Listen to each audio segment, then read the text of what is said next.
Welcome to this edition of Lightning Fast PD, where we figure out how to help students develop the language of feedback. Today's resources come to us from the How Feedback Works playbook. With the addition of rubrics to our teacher toolkit, this is a great time to incorporate more peer feedback into our practice. But students must first develop vocabulary before we can expect them to provide their peers with high-quality feedback. So let's take a look.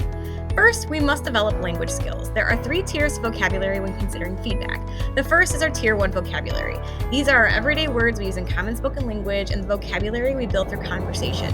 While most high school students have well-developed Tier 1 vocabulary, please be mindful of the challenges our LEP and IEP students face while trying to communicate what may seem like otherwise basic information.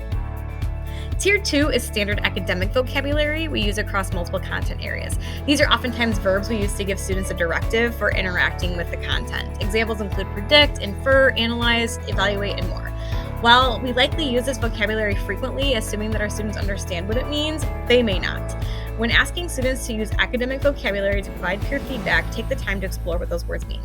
Tier 3 is our content-specific vocabulary, and words may have different meanings depending on the course. For example, revolution means something different in a social studies class than it does in science, and frequency, when talking about sound waves, isn't exactly the same as frequency of your exercise routine. If you have unpacked your standards with students, then you have likely introduced them to Tier 2 and Tier 3 vocabulary. However, students need practice using these words in context to make peer feedback a great activity. So, how do we get students to start talking and sharing feedback? With anchor charts and sentence stems. Divide your anchor chart into categories for types of feedback. Some examples here are giving, receiving, glows, and grows. Then provide them with sentence starters in each of these categories to help them get going. Some examples of giving feedback could be phrases such as, I noticed that, I was confused by, or you might consider. For students receiving feedback, they could respond with, based on your suggestion, I will, or I hadn't thought about that. Praise for areas of strength is also a key part of feedback as well.